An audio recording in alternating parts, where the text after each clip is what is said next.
So, welcome, Johan. It's really nice to see you. Thank you so much for taking time. It's great to be here. It's a privilege. Thank you. I'm just going to shortly introduce you, and I would also like that later you can always add something. Yeah. Fine.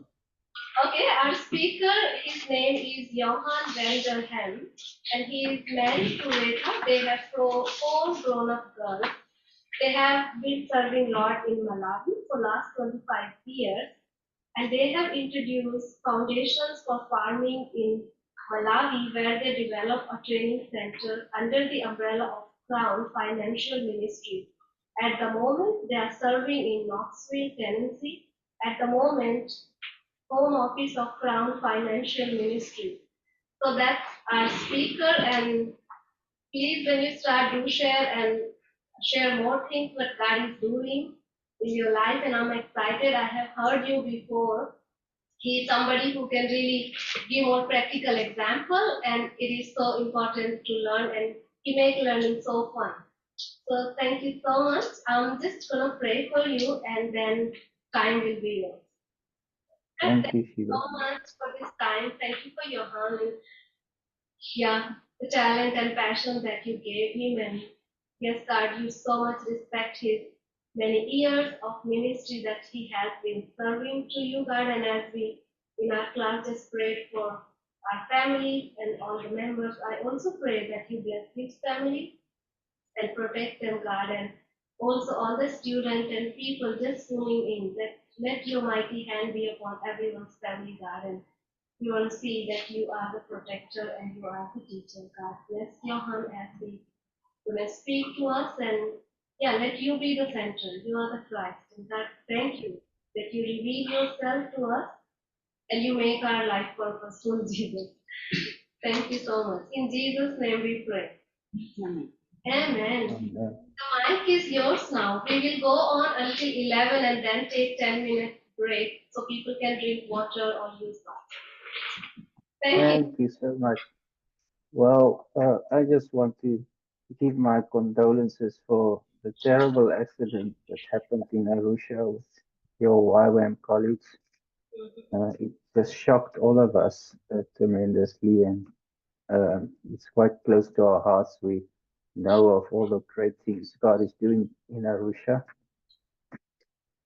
We really pray for the comfort of those family members and the base and everybody in YWAM. It was really not good.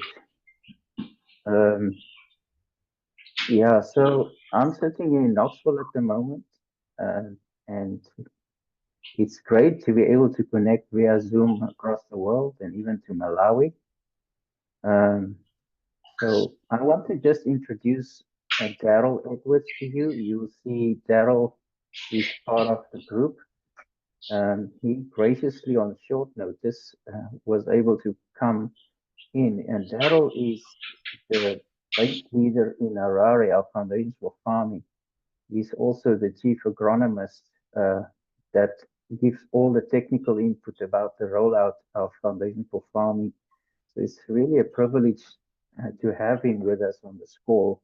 And I've asked him to share after the 11th break more about the implementation, management, the agricultural side of Foundations for Farming.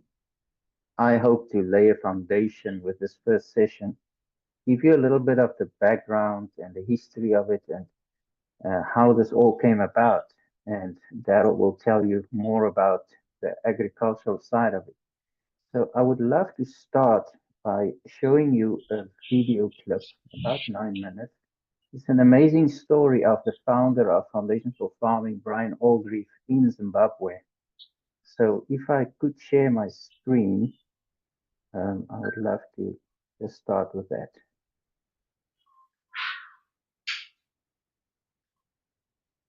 Can you see my screen? Not yet. Not yet. Okay.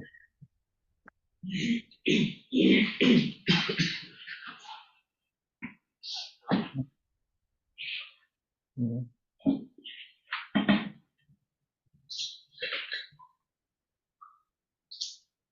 Do I have to share? Yeah. Can you see it now? Yes. Yes.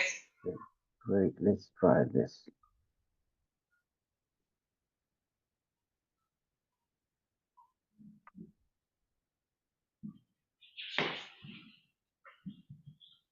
Sound okay? Everything working? We don't hear anything actually. The video sound is not there. We do hear you. You do hear me, but not my sound. So how will I fix this? Because I can hear the video playing. Mm-hmm. Okay, okay, man, I'll have to switch off my headphones, I guess. Yeah.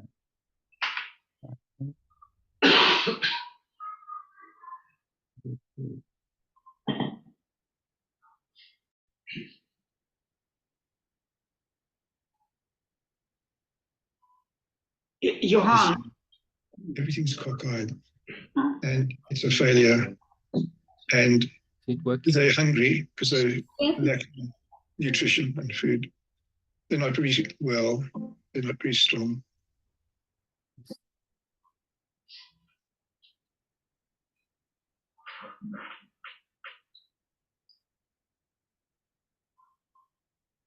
They've got a little piece of land and there's a failed crop that's full of weeds. Half the plants are missing. Everything's cockeyed and it's a failure. And they're hungry because they're lacking nutrition and food. They're not really well, they're not very strong. They realize they are at the bottom row of the social scale in the world. And they've got no hope. They're in captivity to this poverty. They can't get out of it. So there they are, hopeless, without self-worth, and not worth. And I've learned to love people where they are. And you meet people where they are. What you have to do is to listen to them first, if you want them to listen to you. I would say to them, I don't have much money at all. But I tell you what, I was poor like you once and broken. God brought me out of poverty, and it's quite amazing. Would you like to hear my story?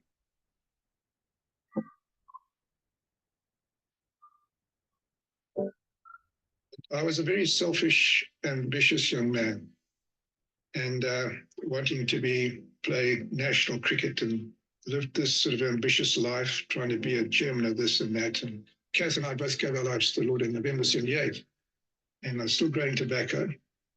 But now the Lord was going to work on me. So pointing to the root cause of every problem on earth, it's selfishness. Wars, crimes, violence, theft, corruption, immorality, self-gratification, pride, self-elevation, jealousy, envy, murder, everything has got a root of selfishness. And he says, no. Surrender to me, everything, my way. Be like a child. Trust me.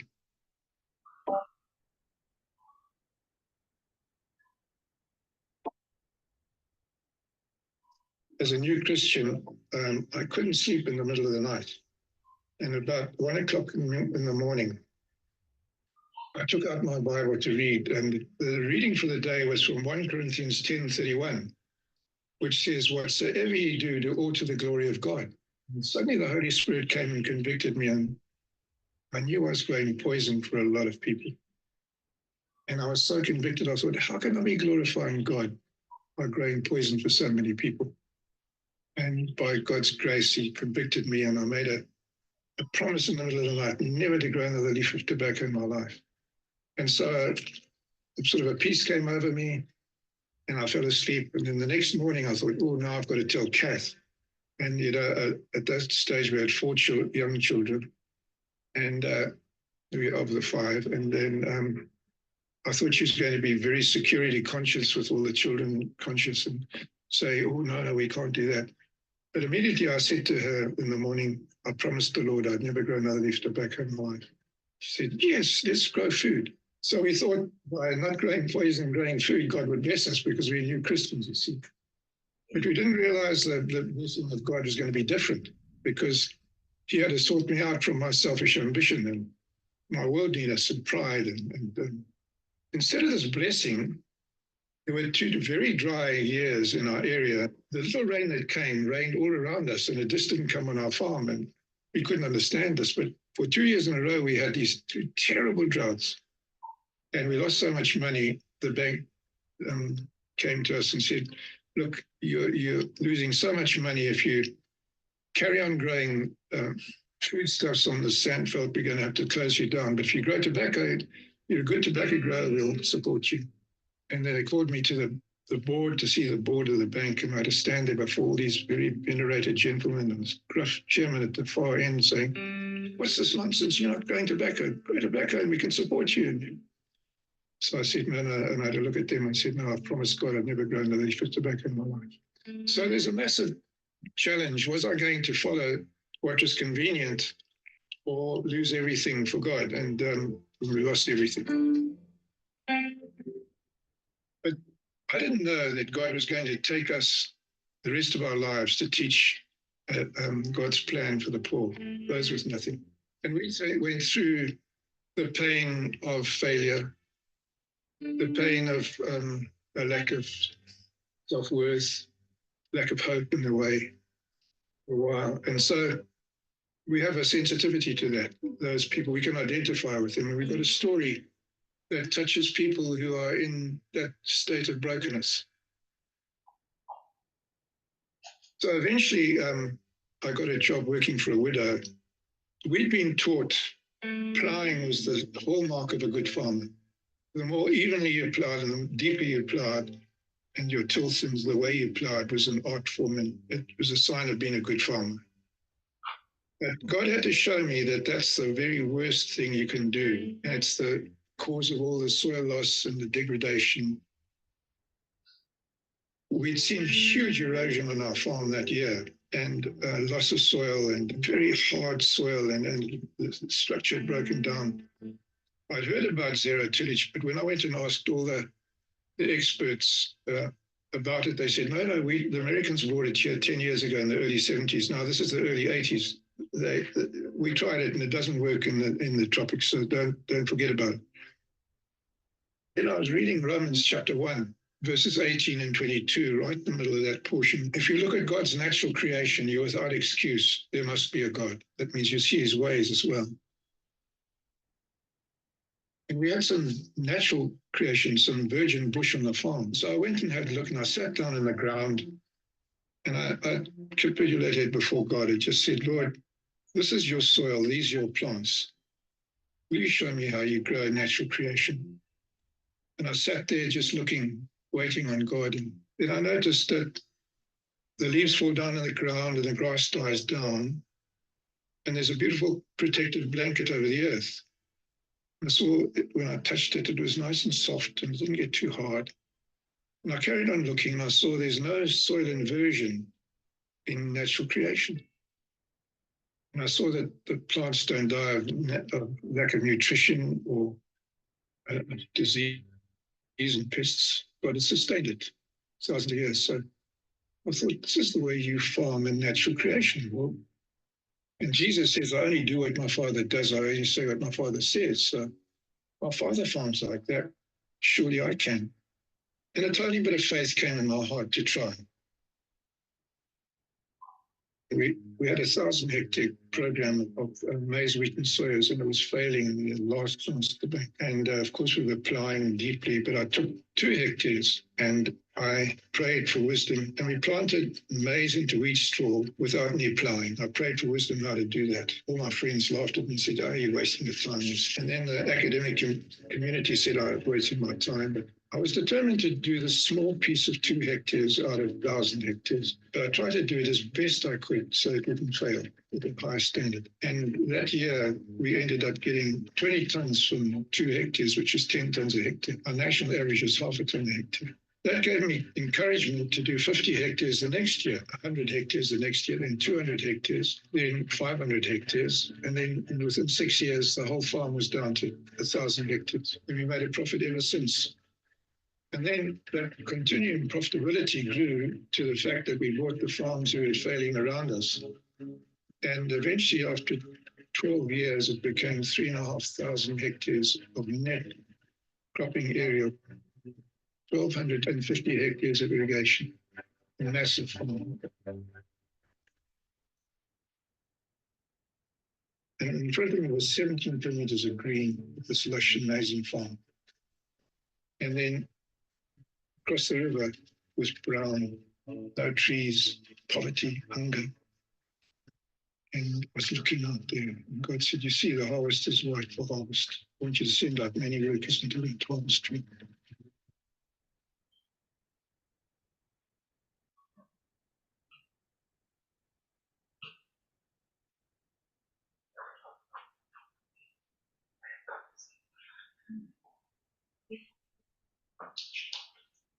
Yeah,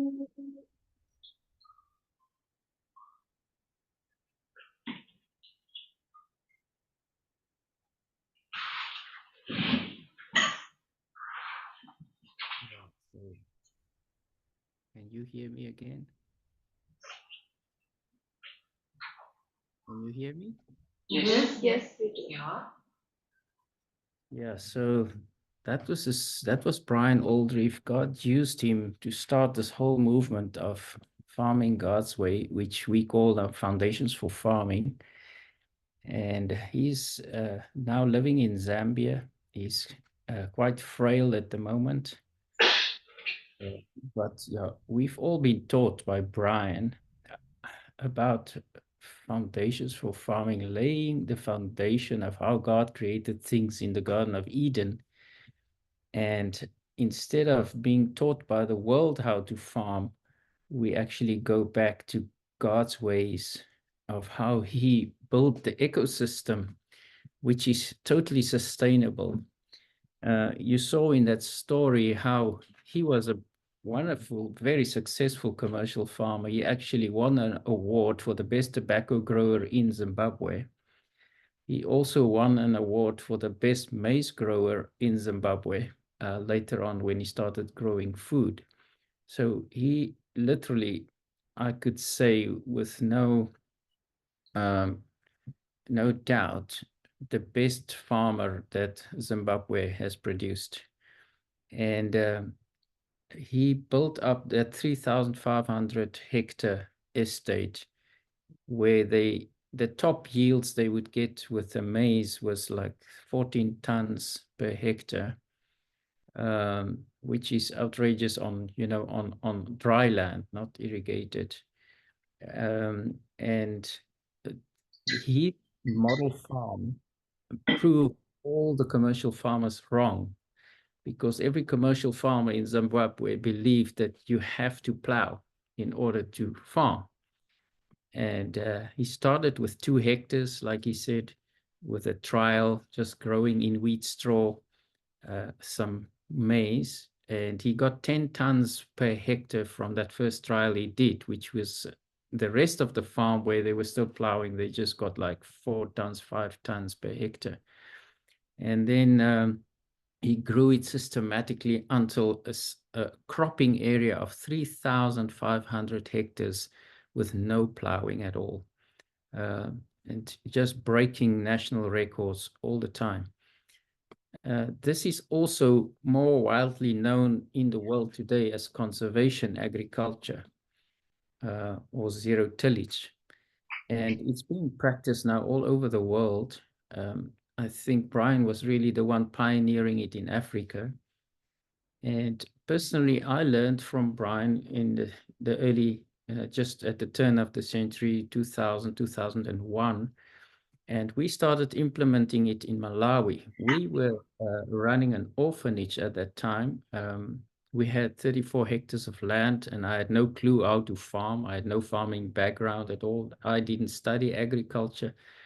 And there was a lot of pressure on us, or on me as a manager of that orphanage, to produce food, because the donor said, "Why do we keep on sending money for food if you have all this land?"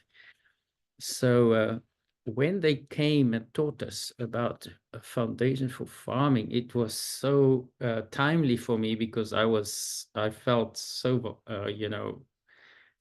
ill-equipped to farm. And we just started implementing what they shared with us very meticulously.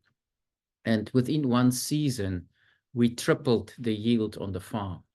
And I couldn't believe it. Where we used to harvest 40 bags of maize on this one specific piece of land, the next season we harvested 120 bags. And when we saw that, we said, wow, we cannot, this is amazing. It's like, it's cheaper to do it this way and you're getting better yields. I mean, this is a no-brainer. We need to pursue this. And then we said, well, let's try it out with a group of young farmers who were attending church at our place. And we trained a group of 10 young farmers who were living in the community in Malawi. And they had similar results. There was a 300-fold increase on their land in the villages.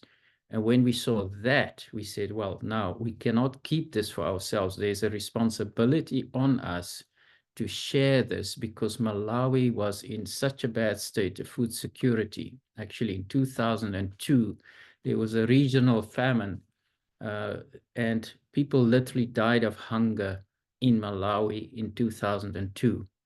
And we still had a very good yield. And it just brought to us a very strong sense of responsibility. If you have this knowledge, if you understand how to grow food, you know, in this simplistic way, just using a hand to implement a hoe with no tractor at all, and you can get these kind of yields. I felt I will stand responsible before God one day if I don't share this knowledge. And we started presenting some little workshops at the orphanage, and more people got interested. And eventually we moved to another property where we was closer to Blantyre and more reachable. And we built a training center there. And that's where we've been serving for the last 15 years and training many farmers and many trainers, many NGOs, many mission organizations, how to implement foundations for farming. So it's been an amazing journey for us. And at the moment, my focus is to get more into media, because we realize people like you sitting in many places all over the world who would love to understand more of this technology and this revelation that God has given. You know, people don't have the funds to travel and to go and receive training in Harare or in Malawi or in these places where we have training centers. And I believe that media is going to play a big role, and we should make it more available on the internet, and people can just log in and get trained through videos and movies. Yeah, so I would like to you know, Brian shared there, he went into the bush. He was so desperate at that time. He sat down and he knelt down, looked at the soil, and he saw the soil was not turned, it wasn't burned, but it was so fertile, it was sustainable, it was a system that worked. And nobody intervened there, but the trees were flourishing, the shrubs, and there was microorganisms, there was earthworm and mites and all kinds of living organisms in that system. And that scripture he shared from Romans 1:20, you know, we have no excuse that through the things God created, he reveals his divine power. And we can just go back, and I would want to invite you where you are right there. If you can find some virgin bush somewhere where nobody has ever found before, if you find some time after these sessions, why don't you just go there and go and sit in the virgin bush in the forest and just pray and ask the Holy Spirit to speak to you. Look at the soil, take your hands and scoop up some soil and study it, and let God reveal to you how he farmed and how he designed things, because his systems are sustainable. The leaves fall from the trees. It creates this beautiful covering that prevents soil erosion. It enhances the, the infiltration of the rain, because water doesn't run like it would on exposed ground.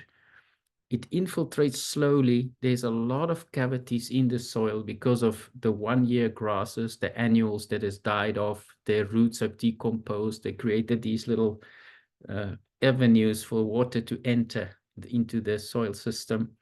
There's all the earthworms creating little holes, and the mites, the termites, and so many beautiful creatures that God has designed to actually do work the soil for us. They are our tractors. They are our fertilizers. They are the amazing creatures that's there for a purpose. The aerobic bacteria and anaerobic bacteria down in the soil that breaks down the minerals. So if we start to study God's creation, we actually start to see his ways in a very clear way. And then your eyes just like open up. I don't know if any of you have ever had that experience, like when you first saw a movie about the sea, the oceans, and or maybe you went snorkeling or you went diving, and we always just see what's above the water. But the moment you get into the water, you see this beautiful life, the corals and the fish and the starfish, and there's so much life, the enemies, and it's just like you're discovering a whole new universe almost under the water, because we don't, interact with these living creatures on a daily basis. It was exactly the same for me when I started to discover the soil.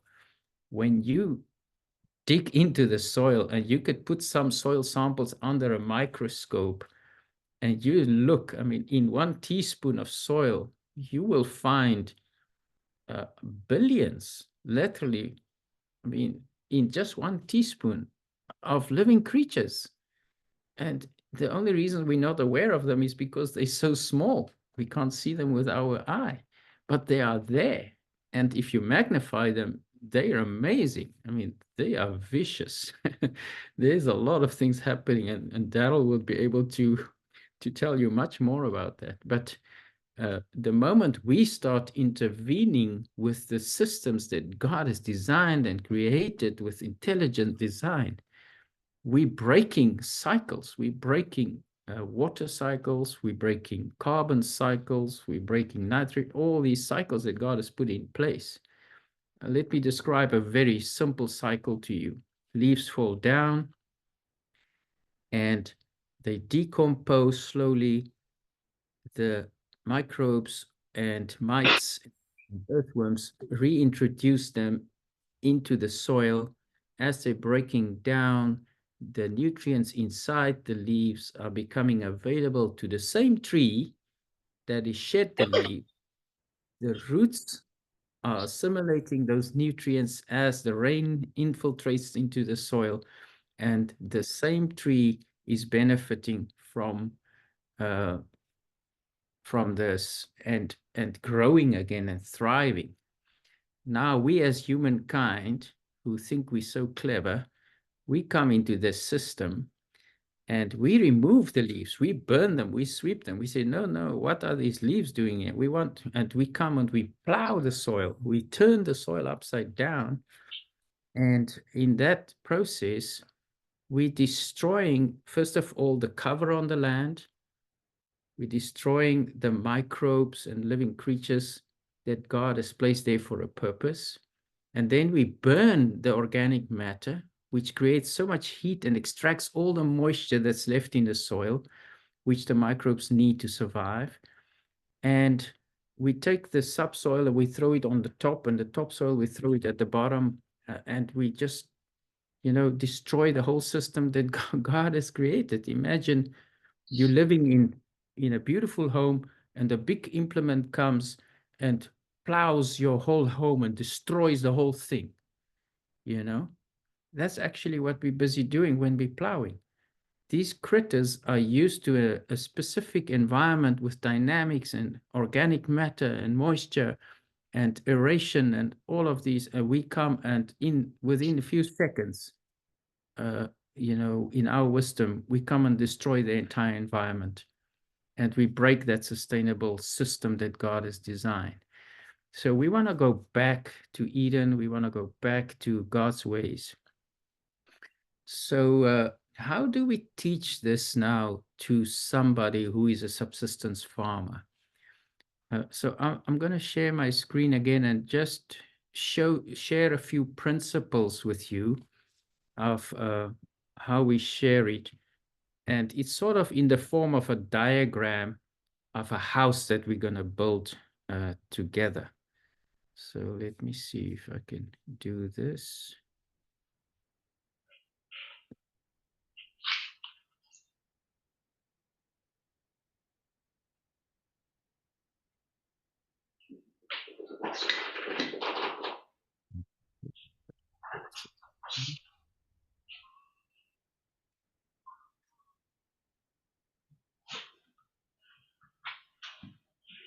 Okay. Can you see my screen? Yes, we do. Okay, so here's a typical village church. This is what the churches look like in many rural African places. It's a square or rectangular structure with a thatch roof, and there it is in a diagrammic form. So usually it doesn't have a foundation, but they would put stones in maybe as a foundation. But what we see in Africa is people are poor. I think we all agree that there's a lack of food security and jobs and so forth. It's been a long story and it doesn't seem to get better. So it looks like there's a problem in the foundation. Africa is actually one of the richest continents in the world. It's got 1/3 of the natural resources in the whole world, but we still remain poor, and it's a mystery to all of us. So what is wrong in the foundation? Obviously, there's foundational problems. If you try to keep on sending funds and funds and funds and funds, you're sending millions. I mean, Africa has received billions in dollars and euros of funding, and people are throwing money at Africa. Doesn't seem to help. What we're actually doing, we're trying to fix the cracks in the walls, but we're not fixing the foundation. So let's look at the foundation we want to fix. 1 Corinthians 3 verse 11 says, no one can lay another foundation that's already been laid, which is Christ Jesus. So there's the house. This is Africa. In many ways, it's broken. But we need to get Christ in as the foundation, which is basically the whole Word of God is a summary of who Jesus is. And all the principles we learn in the Word is his character and his who he is in and his godliness. So we bring in Christ first. We never share anything about farming without sharing the gospel, without laying that strong foundation and discipling people into this foundation. And then we say, well, if you have Christ, you need to learn to become faithful. Then we build like 2 pillars. And in most of the village churches, you'll see these 2 poles in the middle upholding the roof. And if you teach this in a rural setting and you're actually using a facility like a rural church and you actually have these pillars, then it's an amazing way to demonstrate what we're trying to teach. So the first pillar is faithfulness. And that's the thing that will hold up the whole system, one of the things. So we read in Matthew 25:14 about the parable of the talents. So if you are faithful with small things, God will add to you. So the question we ask, has Africa been faithful with the amazing resources? Sorry that I'm only talking about Africa because this is what I've been busy with most of my life. So I'm don't want to exclude other places in the world, but I'm just using it as an example. Has Africa been faithful with the resources that God has entrusted unto us? Because if we're not faithful, if we stewarding it poorly.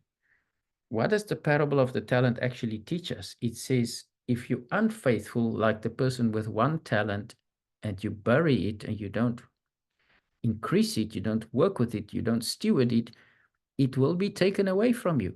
And what are we seeing happening in Africa? We see China coming in, we see Russia coming in, we see so many, entities entering Africa, raping this continent of the resources that's there and exporting it. Raw material is no value added to it, and the money is being made outside. And we can blame these countries or these people who come actually and take all these resources away, but could it be that God is in the picture because we're not faithful, that he's actually allowing it to happen, like the person with the one talent that went to bury it, that it's been taken away from him? Would it not be true that if Africa was such amazing stewards of resources and faithful in it, that God could have added to it, and that it would have been developed already? I mean, we see beautiful things happening in Africa. It's not just a bad picture. But how does it happen? It doesn't happen through praying through the night or fasting or whatever. We need to become faithful somewhere. After we've prayed and fasted and we've studied the word and all of these things, somehow the tire needs to hit the road. And we need to become implementers of the principles of God. And if we become faithful, God can add to us. The second pillar would be giving. We read in Acts 20:35 that,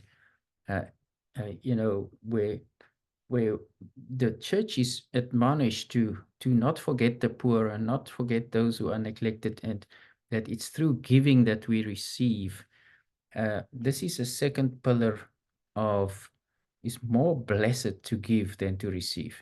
Now, to make it practical, it means if you have land, you cannot be a net extractor. You cannot just want the land to produce crops and food for you, but you're never actually putting anything back into the land. You're not spending time and you're not diligent to cover the land. You're not putting organic matter back into the soil. You're just extracting. And of course, the land will become infertile. It's like you expecting somebody to work for you and you're never paying him anything. You want the land to work for you, but you're not investing back into the land, and it cannot carry on with that. It will die, and it will become infertile and unproductive. So giving is very important. If we become faithful stewards, and if we give in humility, like Jesus showed us, he left his godliness behind and he became a servant, obedient until death. Now, if Christ, who was God himself, laid down his godliness, became a man in the flesh like us, and he poured himself out, he gave himself fully, that was passion, that was commitment until death. Even the last drop of blood he gave to us in order to reconcile us to the Father. That kind of farmer, if you find somebody with that heart, with that kind of commitment, that's so passionate about his piece of land and about being faithful and investing back into the land, looking at his crops, somebody said the best pesticide or the best remedy for farm is the farmer's footprints in the soil. If you never in your field, if you just plant the stuff and forget about it and you're busy with other things, you will never be a good farmer. A farmer is somebody who is focused. He gives his time. He's up early in the morning. He's in the field. He looks for pests. He removes them. He looks for weeds. He cuts them. He weeds them. He looks for anything that would be a problem for his crop or competing with his crop. And he will be jealously looking over those plants, and he will pray over them and bless them, and he will mulch them, and he will fertilize them, and he will, if there's no rain, he will water them or whatever. But these plants are like his little children, his babies, you know, and he wants them to grow up and to come to full flourishing. That's the heart of a good farmer. And he's really passionate. He looks at the spacing of his plants, that they don't shade one another. He looks at all kinds of things in order to ensure that that crop will do well. So those are the two pillars of foundations for farming. Jesus is the absolute foundation, but how do we now build upon this foundation of Jesus? Is we become faithful with the little God has given us, and we start to give. Also, when you come to harvesting, don't forget to give to the poor. Keep a tithe of your yield and take it to the church or your faith community, or share it with orphans and widows. Don't keep everything for yourself, because it belongs to God. Everything belongs to him. At least honor him with the first fruits of your crop. And in giving, we see God's blessing coming on our land. Then there's some implementation management principles that we love to teach, which is very, very important. For a farmer, time is so important. You need to do things on time. And because the sun is moving, the seasons are moving, the rain is coming, the rain is stopping. So if you're not on time, you're not going to get a good yield. You need to adhere to high standards. Sometimes if we farm, we think, yeah, this is just farming, you know, you just do it poorly. And there's weeds everywhere, it's not good spacing, no straight rows and what, and you get a poor yield. Don't waste anything. Even the stover of the previous crop, you know, after you harvested your maize or whatever you harvested, all the plant rests, the stalks of the plants, they came out of the soil. They must go back to the soil. So you slash them down and you let them go back into the soil. You don't take everything off the land. You can take the crop off the land, the seeds you want to harvest, but the rest must go back. Don't waste it. Don't burn it. Don't remove it. And then, of course, with joy. We know in Nehemiah, he encouraged the people when they were rebuilding the walls and the temple, and they discovered the law of God, and they saw how they transgressed, and they all started to mourn and cry. And Nehemiah said to them, do not cry. Share cakes with each other. Be joyful, because the joy of the Lord is our strength. We found the truth now. Let us rejoice because we found the truth, and let's obey, and let's be joyful, because joy brings strength. And those are the 4 principles. And then the roof is the technology, which Daryl will talk to you about, of how we actually do it now in the farm. So this is just a simplistic schematic way that you can teach and capsulize what is Foundations for Farming all about. Jesus the foundation, faithfulness and giving the pillars, on time, at that standard, with no wastage, with joy as our walls, and then we put the roof up. How are we actually going to implement this? So I hope this helps you, and that it can be a way you can also share it. And those scriptures I've shared, you could share it. These are basic scriptures. Remember Romans 1 verse 20, the one that Brian also shared, to go and back into God's creation and study it. Through that, we don't have any excuse, because we see how he farms. Yeah, so we have 10 minutes before 11. Yeah, so when you start, I just want to talk about a few of those 4 principles of the walls. You know, there's a long day in the year, and there's a short day in the year. So here in the southern areas of like Malawi, south of the equator, the longest day of the year would be 31 December. I mean, sorry, not 31. 21 December. It would be the longest day of the year. Up in the northern hemisphere, it would be 21 June. In the Southern Hemisphere, 22 December. I'm sorry. I'm now in America. I have to get all my ducks in a row. The Northern Hemisphere is 21 June. That's your longest day of the year. In the Southern Hemisphere, it's 22 December. Why is that important? And why does the days actually change in length? Well, we all have a geography. So if this is the Earth, the globe, you know, it's slanted slightly. It's not standing straight. The axle of the Earth is at an angle. And because the Earth is turning around the sun, and if we live in the south here in Malawi, and the sun is here in relation to the Earth, and the Earth is slanted this way, it means that the northern hemisphere at this stage, at this position of the Earth, will actually receive more sunlight than the southern hemisphere. And that's why June, July, the Earth is actually slanted this way in relation to the sun. So that's why we have summer in the north and winter in the south.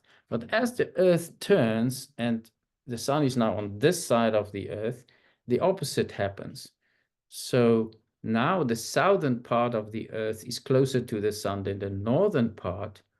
And that's why we have 22 December, a much longer day, much more sunlight in Southern Africa than, but if it would come around this way and the sun is here, we would have 22 December in the north, 21 June in the north would be a much warmer day for the north.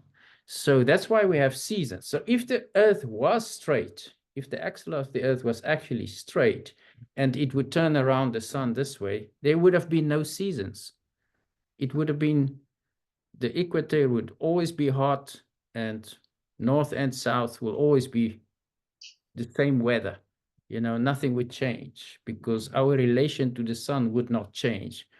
So God, in his wisdom, gave the earth a smack and he twisted a little bit and he created the seasons. And as it's turning around the sun now, our seasons are changing. Now, if you don't understand this as a farmer, you know, you will never get an optimum yield because the things that makes plants grow is sunlight, one of the main factors, and that's where all our energy comes from.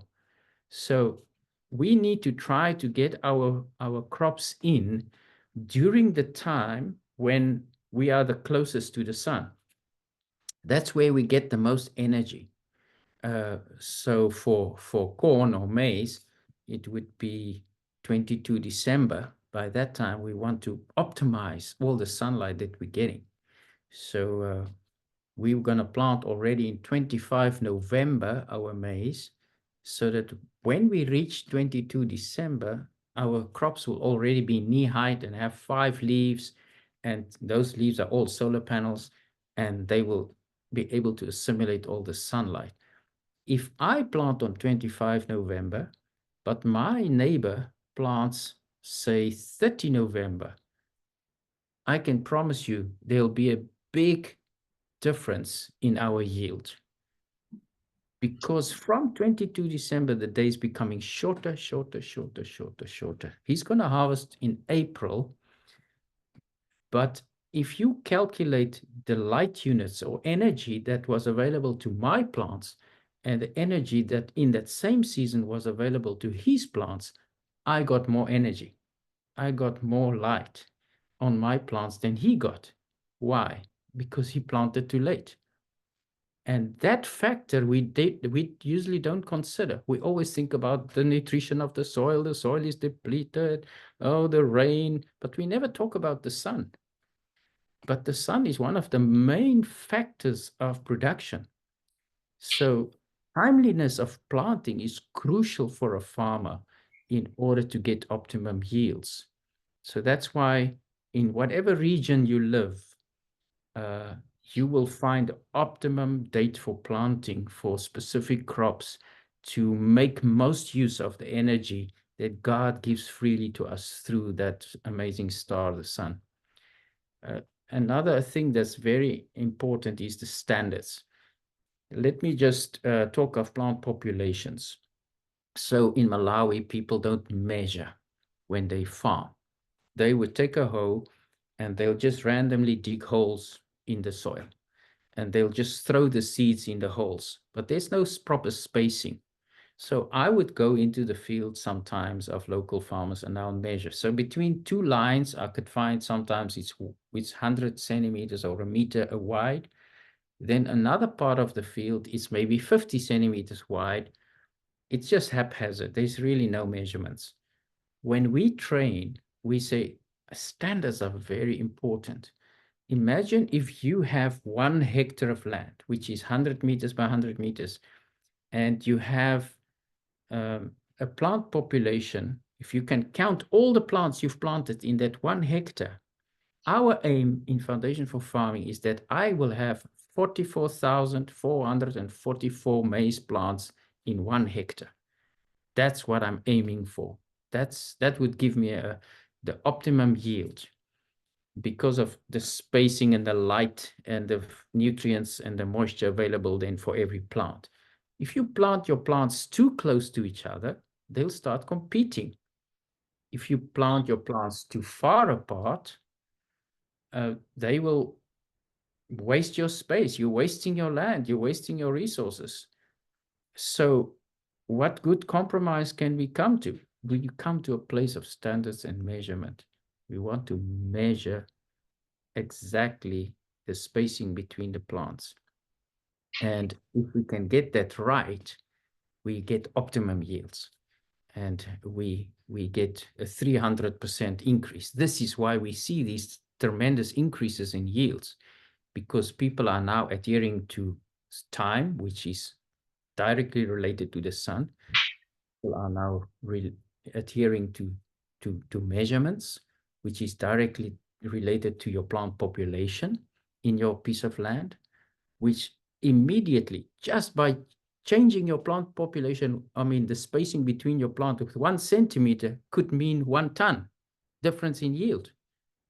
It's ridiculous. And people don't even think about it. They don't even care to measure. They just go haphazardly planting. But just by actually being diligent and faithful and measuring their plants, just that one factor would have tripled their yield already. These are things that's very important to teach. And let's talk about no wastage. We waste so much. When you allow weeds to grow in your field, they're busy to extract nutrients all the time. They are stealing from your plants. They are thieves. You're not going to harvest those weeds. So by not being diligent, not getting up early in the morning with your hoe and weeding those weeds, you're actually allowing millions of thieves in your field. And you think nobody's stealing your maize. Hey, there's a lot of weeds busy stealing your maize or your crop, because they're all extracting nutrients and stealing it away from the crop you've planted. So a diligent farmer will not waste by allowing other things to extract nutrients. After harvest, post-harvest management is so important. If we don't manage our crops, the stover of the land, and we don't slash it down, we just allow weeds to grow throughout the dry season. This is typically what happens in Africa. When you harvest your crop, you forget about your field, and you just, now we can eat, we have food, we don't worry anymore.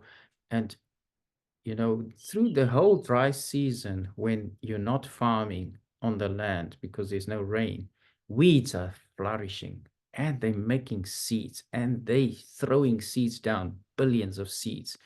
So in the next season, you have this huge seed bank of weeds in your soil that's deposited there because you were not faithful. And now you're sitting with a huge challenge. Farmers say that 1 year of weeds, where you don't weed, you forget to weed your field, will give you 7 years of weeds. 1 year of not weeding will give you 7 years of weeds. So it's important that you You weed your field and keep it weed free and never allow any weed to make a seed. And if you're faithful with this over 4 years, 5 years, you start to see, oh, where's the weeds? I'm not struggling with weeds anymore, because you've killed that seed bank. You allow all the seeds to germinate, and you've killed them all now before they could make new seeds and regenerate. So this is what we call high standards, no wastage. And then the joy comes when you see your yield. You sow with tears, you work really hard, you're very diligent, you're faithful, you are a good steward. It's not easy. I mean, you get blisters on your hands, you have to get up early, you work hard, your back, man, to work with a hoe, it really hurts your back. There's a lot of pain in farming. There's a lot of sacrifice, but it's all worthwhile when you see that beautiful crop on the field and the day of harvest come, and you fill your bags with the crop, and there's abundance in your house. Then the joy comes. So for the joy that was set before Jesus, he was able to endure the cross, and that's what you have to do. You have to, while you doing this back-breaking work of weeding and measuring and working, you have a picture in your mind. The joy that was set before you after harvest is what keeps you going through the hard times. You sow in tears and you reap with joy. So yeah, I think we are at 11. We should have a break. So thank you for listening, and then we'll come back. Thank you. Thank you. Yeah, so I want to introduce Daryl and ask him if he can come and share with us now. Uh, so, Daryl, it's your turn. Thank you. Hello, everybody. I am Daryl Edwards from Foundations for Farming, based in Harare, in Zimbabwe, and very great to meet all of you. The next session we're going to talk about is something that we would normally do practically. So we don't actually have a presentation prepared for this, but I do have some photographs that I will be able to jump to show you some images. What we call the next session is the well-watered garden demonstration. And the well-watered garden is taken from Isaiah 58, from verse 11, where it says that you will be like a well-watered garden in a sun-scorched land. It is not about watering a garden. It's about placing a model on a piece of land which is big enough to be able to illustrate what the potential is by doing this methodology, but small enough to be able to do in a very short space of time in a training scenario. And we normally use a 6 by 6 meter piece of land to do this. So the first step of preparing a piece of land is normally, what do we deal with? How do we deal with the weeds or the grass that already exists on that piece of land? Most people's farms are a jungle of weeds at the beginning of the season when the rainfall begins to fall. And what normally happens is that they are in a rush to quickly, as soon as it rains, to quickly plow and turn that organic material into the soil so that they can then place seeds in that ground. And it's normally very late in the season because the rains have already started. Sometimes they aren't able to find a plow or an ox or any kind of equipment to help them to plow the soil or to prepare it in whichever way they normally do it. And it means that they end up being very late in the planting. Johan has already explained the importance of doing things on time. So what we teach people to do is to do things way before the season begins. In other words, you begin to deal with the issues. And the big problem that we have is the weeds, or what we see as a giant in our field, where it's a huge problem. If we have a fairly large size field and you ask someone to go there with a hoe and to weed it all, that is something that is just out of this world. They will think that you're crazy, and how am I meant to do that? So we actually call the first part of the demonstration eating the elephant, because how do you eat an elephant? You eat it one bite at a time. And if we begin the process early enough and we do it in small enough bites, it actually does not become a chore. We can do it in the cool of the day, 1 or 2 hours, whatever we feel comfortable with. And we are able to prepare our field well in advance of the rainy season. The way that we do this eating the elephant is we do not dig or disturb the soil in any way, but we actually cut the plants off at ground level using a hoe by almost using a scraping type action. Again, it's something that is very simple to demonstrate in a field. To do it online like this is not a very easy thing to do. I'm going to share my screen again as well. And I'm just going to be jumping through a few different photographs so that we can see some of these, some illustrations of what a field would look like. So here we have a field of tall grass, which would be a huge giant of a task. And we would, if we were to have to prepare a field like this, which had a lot of grass on it, how would we do that? We would need to break it up into small sections. Darryl, Yes, we Johan, don't see the. can you not see it? It's showing that it's sharing Yeah, on my we're side. sharing the smaller pictures, but it's not the big pictures not coming up. Okay, I'm not sure how to change that because my screen is full. Is it not presenter view? Does that make any difference? No. All right. Well, maybe we'll just have to leave the pictures if Well, they're not going to. it's fine. You could share it. We can still see it. It's just quite small. Yeah. Okay. We see all the pictures together. All right. Let's try.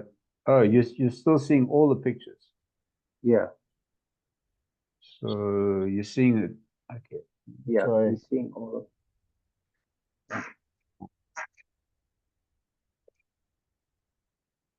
Are you seeing that one now? We see We all. see it on the. Like this? No, we just see all of them, and then we see the one you chose on the right as a small picture. Yeah, it's not really going to help That's okay. us. You can continue that way. We can still see something.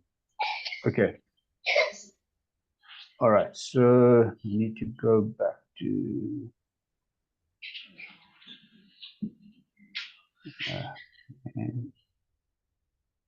Because I can't see it now. Okay.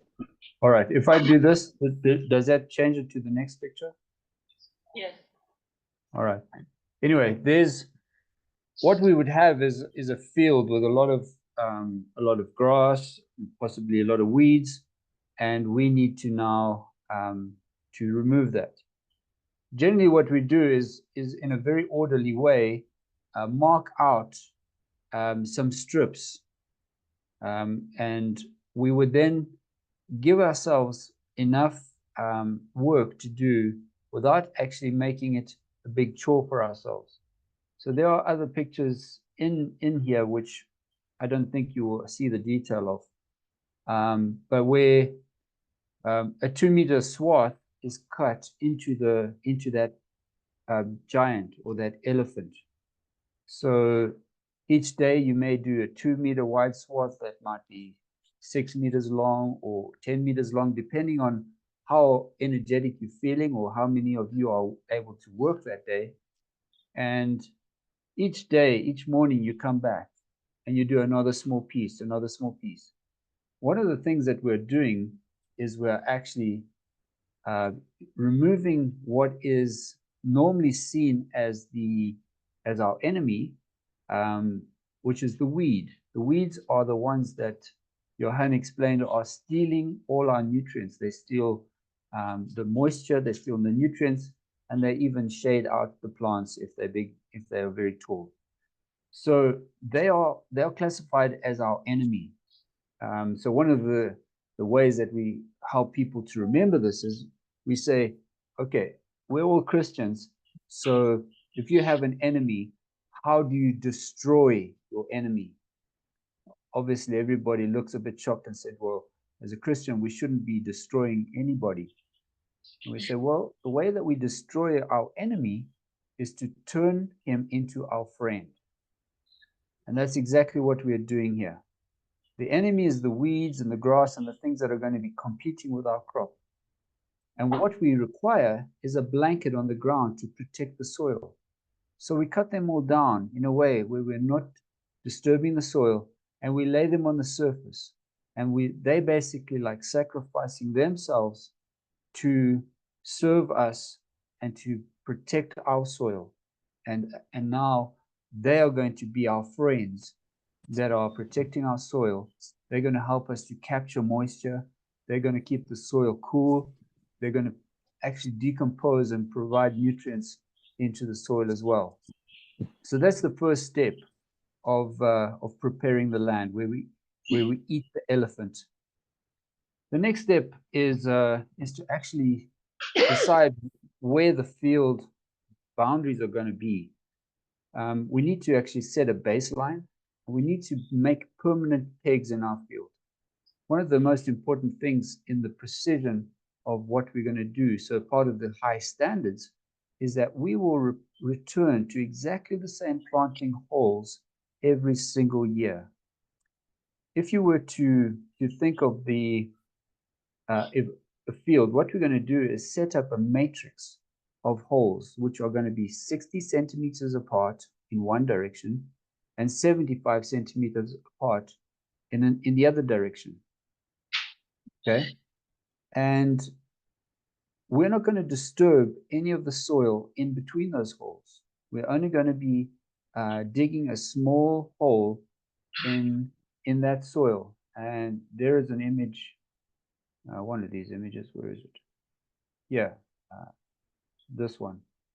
Okay, which shows the difference between that you dig a hole with your hoe and you remove some of the soil, and that hole does not have to be very deep. But what we're going to be doing is placing some nutrients in there. It could be an organic type of nutrient like compost or manure, or it could be an inorganic fertilizer and lime. Regardless of what it is, what you're wanting to do is begin to enrich the same place in the field every single year and disturb the same piece of soil every single year, and the rest of it must remain undisturbed. And the way that you do that is you place permanent pegs at the corners of your field. Now, if you're training on a 6x6 garden, which is what the well-watered garden is, you would place those there. You'd ensure that they have right angles, and we normally use a large piece of paper. You know, every piece of paper that you have definitely has a right angle to it. And by just saying, if you take a piece of paper and you place this at one of the pegs, you can now adjust your strings to make right angles. And the other thing that we normally would do in preparation for a garden like this is teach somebody how to make these strings that we call terrain ropes. They have markings on them. The one set has markings every 60 centimeters, and the other set has markings every 75 centimeters. This now makes it very easy for us to be able to place these strings on our permanent pegs and then move them methodically through the garden to dig all the planting stations in a very precise way where everything is in straight lines. It may sound like this is a lot of extra work and why do we need to make straight lines? But it's as Johan said, when we do things with precision, you begin to provide a sense of joy. I do have a presentation which I'm going to try and share now, which has got some photographs of that. Right, let me just see if this one will work. So these are not photographs, so hopefully it will work this time. This one.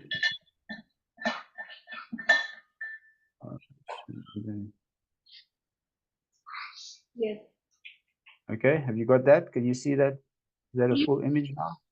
Would you please click the one that your cursor is? Then it perfect. Very good. All right, there we go.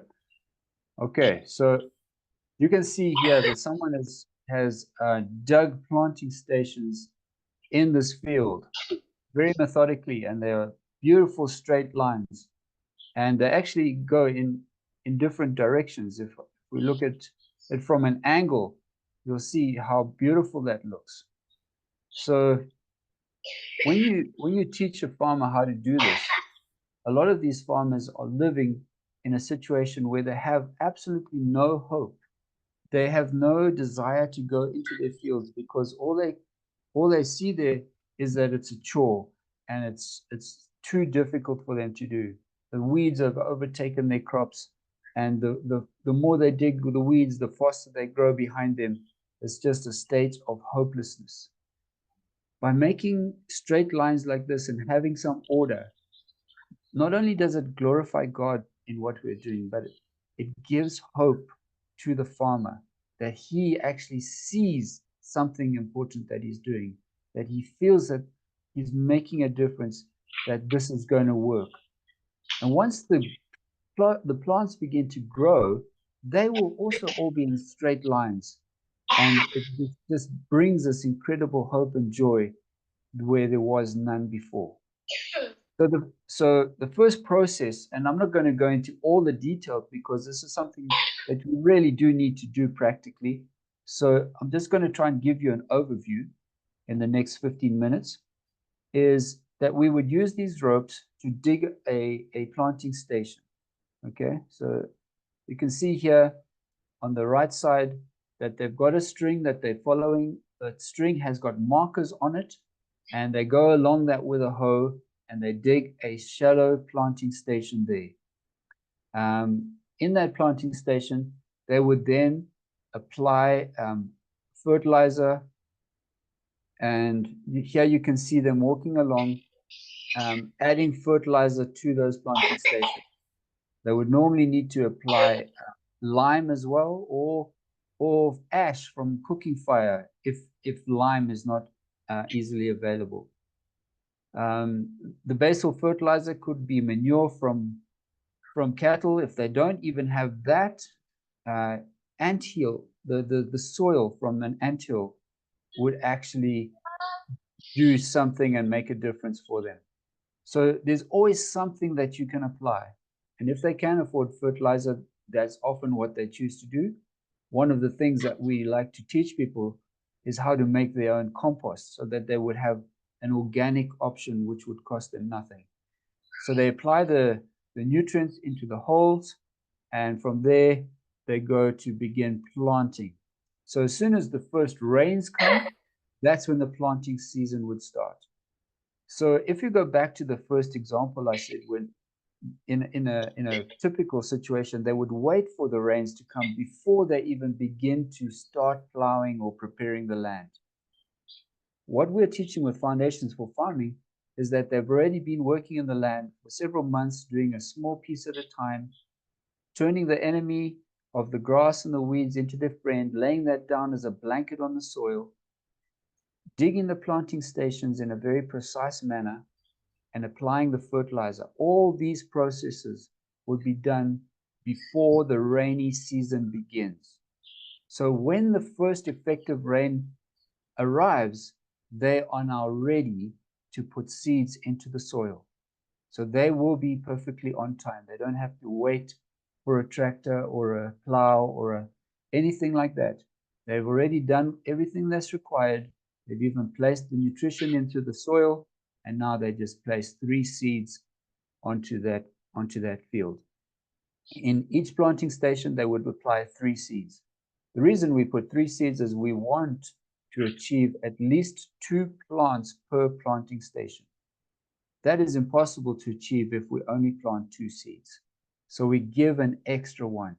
We place them nice and neatly in a row in the bottom of that planting station, because we are hoping that all 3 will germinate, and one of them will need to be removed because it is extra. It would actually create an overpopulation in the field.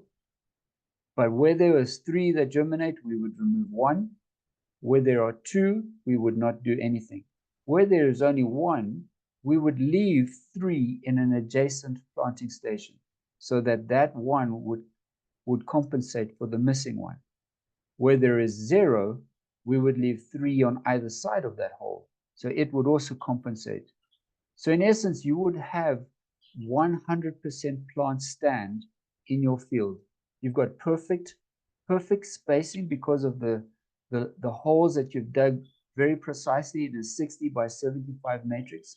And now you have ensured that you've got exactly 2 plants per planting station throughout your whole field. You will have 100% plant stand.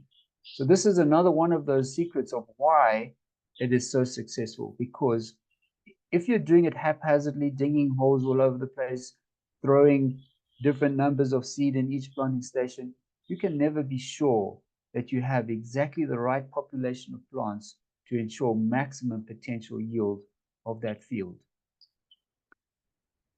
The covering of the seed is also very important, and we ensure that the hole that we leave just before we place the seeds must be exactly 5 centimeters deep.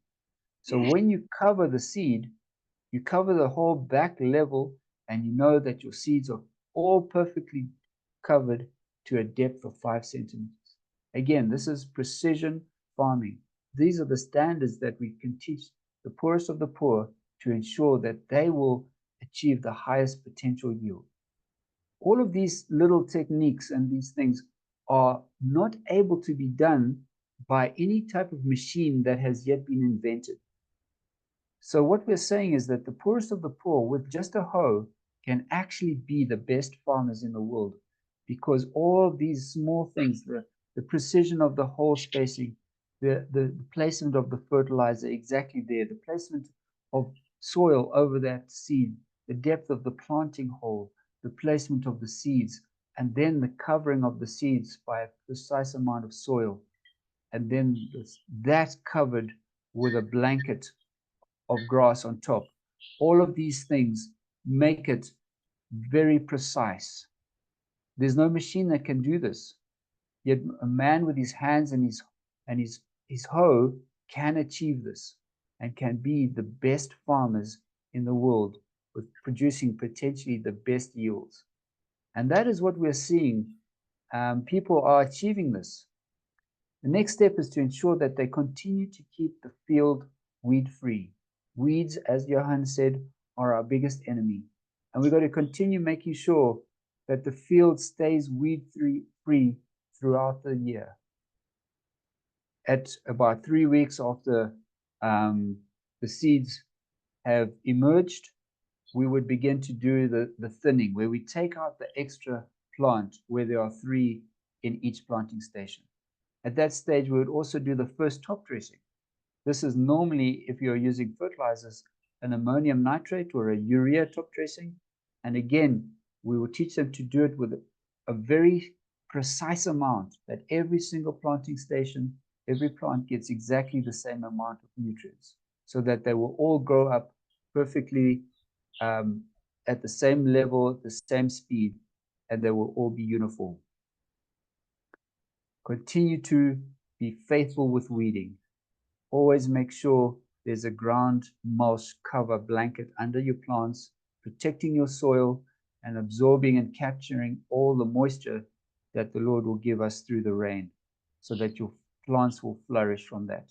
That also will continue to decompose and add carbon and do a lot of other extra valuable things into your field. And even when the crop is dried and it's time for harvest, there must be no weeds in your field, and there must be a blanket covering the ground. If you just follow all of these principles faithfully and diligently, they are not complicated. They are very simple, easy to do. And when you do them on a small area to a very high standard, you will actually be amazed at what you can produce. So one of the secrets behind the success of Foundations for Farming is that we teach people to do a very small plot. And I think tomorrow, Johan said that we will probably go into what we call the Fumfudza plot. Fumfudza is a very specific size of plot, which is 16.2 meters wide by 38.25 centimeters, 25 meters long. It is a very precise shape. It's about the size of a tennis court. And it's that precise shape because it was designed to feed a family for a year. And what it will do is it will produce enough food from one row, which is 16.2 meters long, to fill a 20-liter bucket of maize. One 20-liter bucket of maize is enough food for a family to feed themselves for an entire week. And in that plot, there are 52 rows, which means that there's one bucket of food available for every single week of the year. And that family will be totally food sufficient for an entire year from a plot that is only 1/16 of a hectare. Let me repeat that. That plot will fit into a hectare 16 times. So most families are farming at least 1 hectare, maybe 2 hectares, and using conventional methods are not able to feed themselves because the workload becomes too much. The weeds overtake the crops, and eventually they give up in hopelessness. Now we are able to teach them of an incredibly small piece of land, 1/16 of a hectare, and to be able to produce enough food from that area to feed their family for an entire year. Fumfudza is something that we can elaborate on more, but I think at this stage we can stop there because we've covered most of the basic topics and the general idea of how you would actually implement this farming practice. To actually learn it in more detail, the best way to do that is to actually physically get in the field, and we teach you how to dig the holes, where to dig the holes, how to apply the fertilizer, plant the seed, cover the seed, weed, etc., etc. All of these are physical things that you really need to do physically in the field to actually learn exactly what is involved and how to teach others. I hope that's helpful. Thank you very much, guys. Thank you. Thank you.